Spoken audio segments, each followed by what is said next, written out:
Septiana Putri dengan NIM 612012503117 dari program studi S1 Manajemen Fakultas Ekonomi dan Bisnis. Pada video ini, saya akan menjelaskan mengenai penyusunan neraca lajur sebagai salah satu bagian dalam proses penyusunan laporan keuangan. Tujuan dari tugas ini adalah untuk memahami bagaimana menyusun neraca lajur mulai dari pencatatan saldo awal, penyesuaian, hingga penyusunan laporan keuangan akhir. Semoga penjelasan yang saya sampaikan dapat dipahami dengan baik ya teman-teman. Terima kasih dan selamat menyaksikan. Sebelum kita mengaplikasikan pada contoh soal neraca lajur, kita perlu mengetahui dasar-dasarnya terlebih dahulu ya. Kayak pengertian neraca lajur. Kalian tahu nggak sih pengertian neraca lajur itu apa? Jadi, sebuah laporan yang berisi semua data tentang akuntansi yang menjadi suatu landasan yang digunakan untuk memeriksa dengan sebuah rekening buku besar yang telah disesuaikan untuk memudahkan ketika hendak membuat laporan keuangan. Lalu ada komponen neraca lajur. Yang pertama itu neraca saldo sebelum penyesuaian, neraca saldo setelah penyesuaian, laporan laba rugi, dan neraca. Agar tidak terjadi kesalahan dalam membuat neraca lajur, perlu kita ketahui apa saja kesalahan yang umum saat membuat neraca lajur ini. Pertama itu tidak menyeimbangkan debit dan kredit. Yang kedua, penempatan akun yang tidak sesuai. Yang ketiga, salah menjumlahkan saldo setelah penyesuaian. Yang keempat, lupa mengisi kolom laba atau rugi. Lalu ada fungsi neraca lajur. Yang pertama itu meringkas data keuangan yang tersebar. Yang kedua, mendeteksi kesalahan pencatatan sebelum terlambat. Yang ketiga, mempermudah proses penyusunan laporan keuangan. Yang keempat, memastikan prosedur akuntansi berjalan sistematis. Kemudian ada langkah-langkah membuat neraca lajur. Yang pertama itu memasukkan neraca saldo, yang kedua memasukkan penyesuaian, yang ketiga membuat neraca lajur setelah penyesuaian, yang keempat memindahkan angka-angka pada saldo neraca setelah penyesuaian ke laporan keuangan, yang kelima menghitung laba atau rugi neto. Sebelum kita melihat contoh soal, kita perlu mengetahui format neraca lajur. Yang pertama itu ada perkiraan atau misalnya nama akunnya apa gitu. Sebelahnya neraca saldo, di bawahnya debit kredit, di sebelahnya lagi penyesuaian, di bawahnya debit kredit, di sebelahnya lagi neraca saldo setelah penyesuaian, di bawahnya lagi debit kredit, di sebelahnya lagi rugi laba, di bawahnya lagi debit kredit. Nah, di sebelahnya lagi ada neraca, di bawahnya debit kredit. Di sini kita sudah mempunyai data neraca saldo ya. Pertama itu nama akun, ada kas sebesar 2 miliar di debit, sewa dibayar di muka 4.800.000 di debit, bus 1.400.000.000 di debit, perlengkapan kantor 56 juta di debit, utang usaha 1.003.070 di kredit, modal Pak Anton 1.655.000.000 di kredit, pendapatan jasa 39.200.000 di kredit, beban gaji 3 juta di debit. Kita totalin ya, di debit itu 3.064.200.000, di kredit juga sama 3.064.200.000 balance ya. Lalu kita membuat kolom penyesuaian dalam neraca lajur. Pertama itu ada nama akun, neraca saldo, bawahnya debit kredit, sampingnya neraca penyesuaian, di bawahnya debit kredit. Kan tadi udah buat neraca saldo ya. Nah, itu tinggal dimasukin aja sesuai dengan debit kreditnya tanpa mengubah apapun ya. Terus di sini tuh kan ada contoh PO Ramayana membuat 4 penyesuaian pada akhir Mei 2016. Nah, dimasukin aja misalnya perlengkapan kantor 11.100.000 dikredit, sewa dibayar di muka 300.000 dikredit, pendapatan jasa angkutan 40 juta dikredit. Nah, itu di bawahnya ada beban perlengkapan kantor 11.100.000 di debit, beban sewa 300.000 di debit, beban penyusutan bus 10.100.000 di debit, akumulasi penyusutan bus 10.100.000 di kredit, piutang usaha 40 juta di debit. Debitnya kita jumlahin jadi 61.500.000 sama di kredit juga sama 61.500.000. Selanjutnya kita membuat neraca lajur setelah penyesuaian. Nah, itu kita membuat kolom sebelumnya itu kan sudah dibuat, nah ditambahin aja kayak di sampingnya neraca saldo setelah penyesuaian, bawahnya debit kredit. Nah, di sini yang pertama kas di neraca saldo sebesar 2 miliar. Di neraca penyesuaian tidak ada transaksi, maka ditulis aja langsung 2 miliar. Terus sewa dibayar di muka itu 4.800.000 di neraca saldo. Di neraca penyesuaian sebesar 300.000 di kredit, maka dikurang aja 4.800.000 dikurang 300.000 berarti 4.500.000.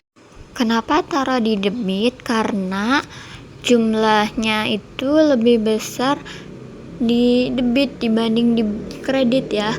Nih, misalnya kalau jumlahnya itu lebih besar di debit, kita taruh aja di debit.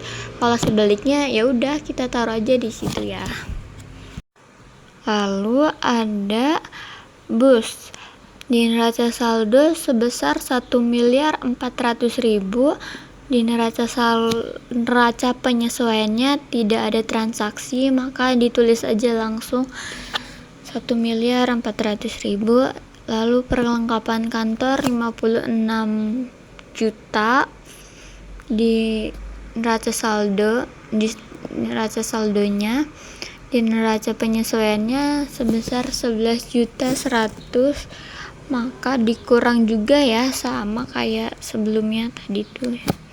Jadi 44.900.000 taruh di debit. Lalu utang usaha sebesar 1.370.000 di neraca saldonya ya. Terus di neraca penyesuaiannya tidak ada transaksi, langsung ditaruh di neraca saldo setelah penyesuaian. Di kredit 1.003.070.000. Terus modal Pak Anton 1.006.055.000 di neraca penyesuaiannya tidak ada transaksi, maka langsung aja ditaruh di kredit. Terus di pendapatan jasa angkutan di neraca saldonya sebesar 39.200.000, maka di neraca penyesuaiannya itu di kreditnya 40 juta ya.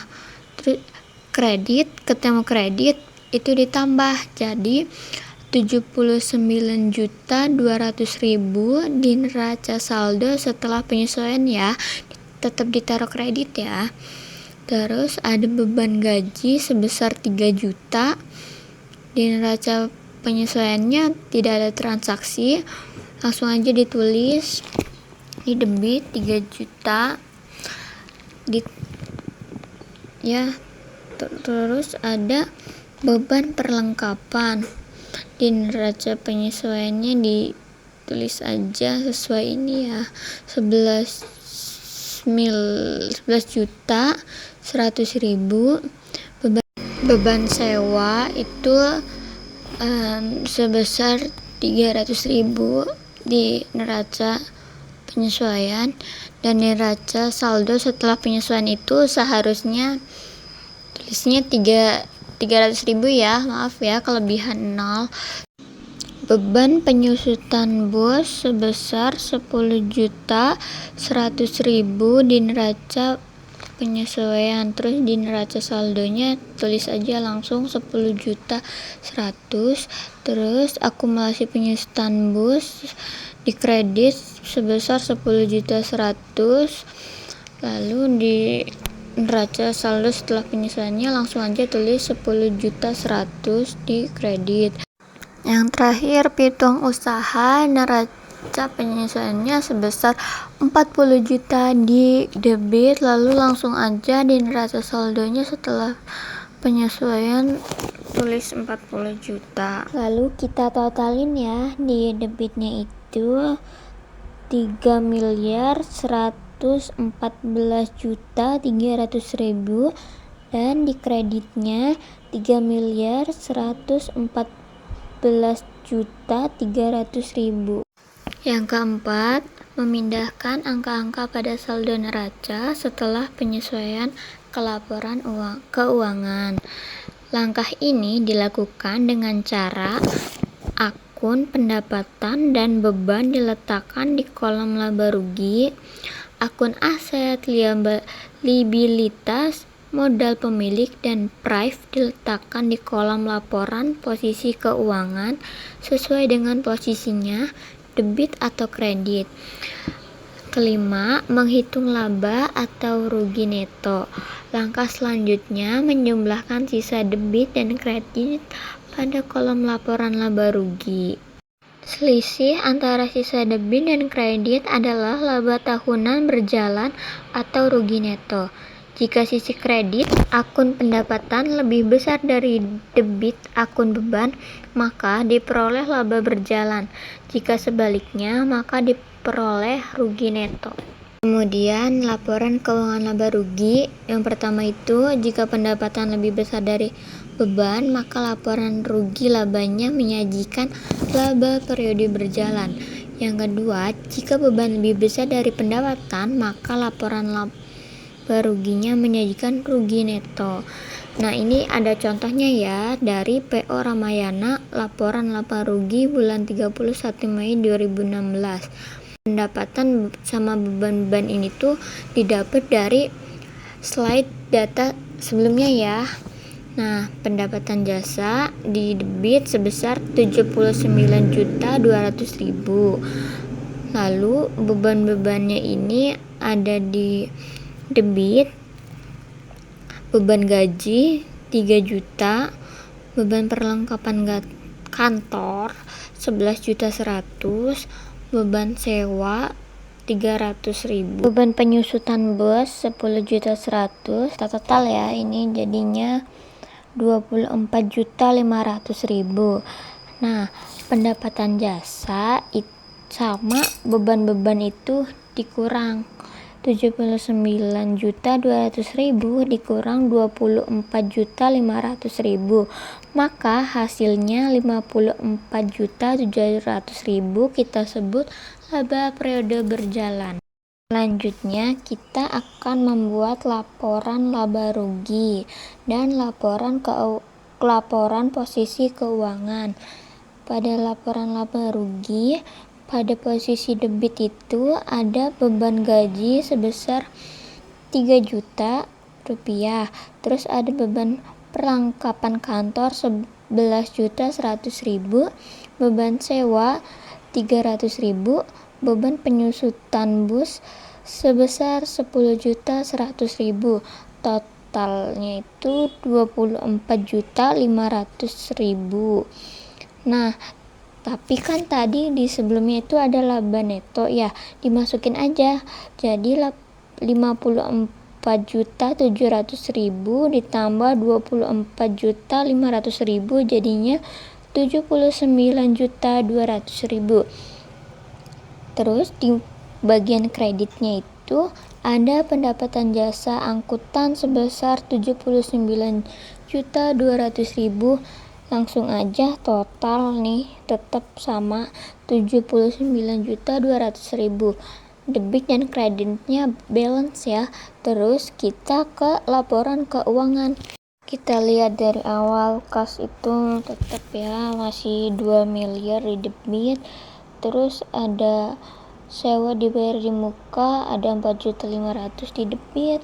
Bus 1.400.000 di debit. Terus perlengkapan kantor sininya 44.900.000 ya setelah kita hitung-hitung dari yang tadi itu. Terus ada utang usaha sebesar 1.376.000. Terus ada modal Pak Anton sebesar 1.655.000. Terus ada akumulasi penyusutan bos sebesar 10.100.000. Lalu ada piutang usaha sebesar 40.000.000 di debit. Sekarang kita totalin nih di debit dulu. Jadi total keseluruhannya itu sebesar 3.089.800.000 dan di kreditnya itu sebesar 3.035.100.000. Nah, itu kan ada laba neto kita masukin sebesar 54.700.000. Jadi total untuk laporan posisi keuangan itu debit kreditnya 3.075.100.000. Setelah kita memahami proses penyusunan neraca lajur dan laporan posisi keuangan, sekarang muncul pertanyaan, untuk apa sih laporan keuangan itu dibuat? Nah, di bagian ini saya akan menjelaskan beberapa tujuan utama dari laporan keuangan agar kita lebih paham fungsi dan manfaatnya. Saya akan menjelaskan tujuan laporan keuangan itu apa. Di sini ada 5 yang saya akan sebutkan. Yang pertama, menilai kondisi keuangan perusahaan untuk mengetahui posisi aset, liabilitas, dan modal pemilik secara jelas dalam periode tertentu. Yang kedua, membantu pengambilan keputusan. Manajemen perusahaan dapat menentukan strategi bisnis yang tepat berdasarkan data keuangan yang akurat. Yang ketiga, menilai kinerja perusahaan. Laporan keuangan digunakan untuk mengevaluasi apakah perusahaan mengalami keuntungan atau kerugian. Yang keempat, menarik investor dan kreditur. Investor membutuhkan laporan keuangan untuk menilai kelayakan investasi. Dan bank menilai kemampuan membayar utang. Yang kelima, sebagai dasar perhitungan pajak, pemerintah menggunakan laporan keuangan untuk menentukan besarnya pajak yang harus dibayar perusahaan tersebut. Cukup sekian dari saya. Semoga teman-teman yang menonton video ini dapat memahami tentang neraca lajur dan laporan keuangan ini.